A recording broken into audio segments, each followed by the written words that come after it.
पिछली रामायण की वीडियो पर आपका बहुत ज़्यादा प्यार मिला और वो वीडियो 3.5 लाख व्यू क्रॉस कर गई।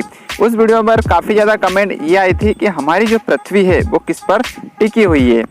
कई लोग बोल रहे थे कि हमारी जो पृथ्वी है वो शेषनाग के फनों पर टिकी हुई है, क्योंकि रामायण में बताया गया है कि जब लक्ष्मण को शक्ति लगती है उस टाइम मेघनाथ लक्ष्मण को उठाकर लंका ले जाना चाहते हैं, पर वो उठा नहीं पाते हैं। उसी समय हनुमान जी आते हैं और बोलते हैं कि ये स्वयं पृथ्वी को अपने फनों पर धारण करने वाले हैं, मतलब उन्होंने पृथ्वी को अपने फनों पर धारण कर रखा है, ये तुम जैसे पापियों से नहीं उठेंगे।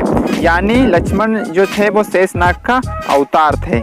और कई लोग बोल रहे थे कि यदि पृथ्वी शेषनाग के फनों पर टिकी हुई है तो क्या साइंस की बताई हुई बात क्या गलत है। तो आज की इस वीडियो में हम आपको इन दोनों बातों का कंपैरिजन करके बताएंगे कि पृथ्वी किस पर टिकी हुई है। तो मैं हूं अजय और आप देख रहे हैं अजय अंदर यूट्यूब चैनल, आपका स्वागत है। पृथ्वी का यह रहस्य कि पृथ्वी किस पर टिकी हुई है वो अब रहस्य नहीं रहा है। इसके संबंध में कई वैज्ञानिकों ने अलग अलग थ्योरी दी है। उसी थ्योरी में रिसर्च करने के बाद में जो हमें बातें मिली है वही बात आपको हम बता रहे हैं। शेषनाग ने पृथ्वी को अपने फनों पर धारण कर रखा है।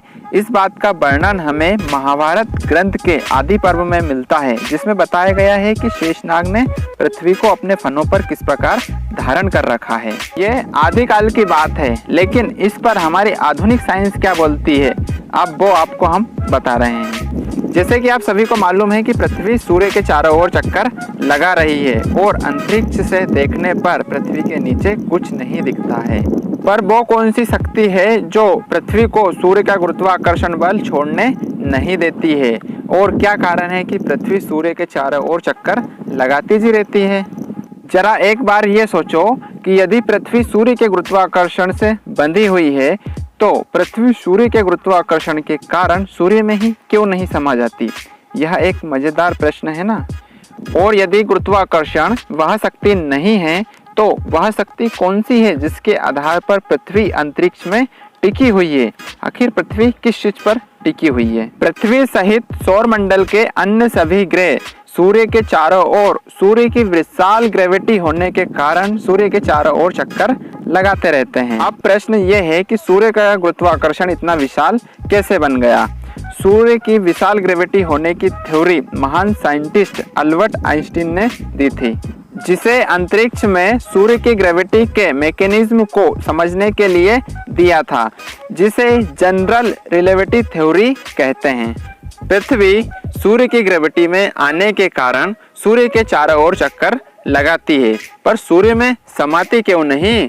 जैसे कि आप सभी जानते हैं कि गुरुत्वाकर्षण वह शक्ति है जिसके कारण दो पिंड एक दूसरे को आकर्षित करते हैं और एक दूसरे से टकराकर जुड़ भी जाते हैं।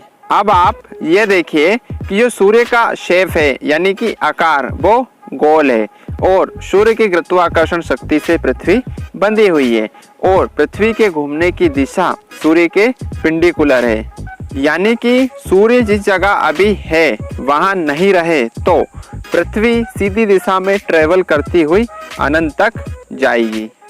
लेकिन सूर्य जो कि गोल है और पृथ्वी के घूमने की गति भी बहुत तेज है, इसलिए पृथ्वी जब सूर्य के एक कर्वेचर पॉइंट से दूसरे कर्वेचर पॉइंट पर पहुंचती है तो वह सूर्य के गोल कर्व पर गिरती चली जाती है।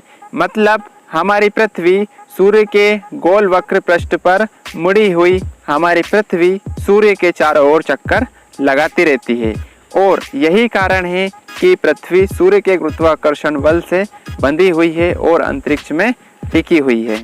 पृथ्वी के नीचे पूरा वैक्यूम भरा हुआ है, यानी कि पृथ्वी के नीचे कुछ भी नहीं है। पृथ्वी के नीचे गैलेक्सी के कुछ वैक्यूम जैसे धूल, बहुत दूर के स्टार्स आदि संरचनाएं हो सकती है जो कि पृथ्वी से बहुत दूर, पृथ्वी के एंडिंग पॉइंट से बहुत दूर। अब आप इन क्वेश्चनों को लेकर कभी परेशान मत होना कि पृथ्वी के नीचे क्या है।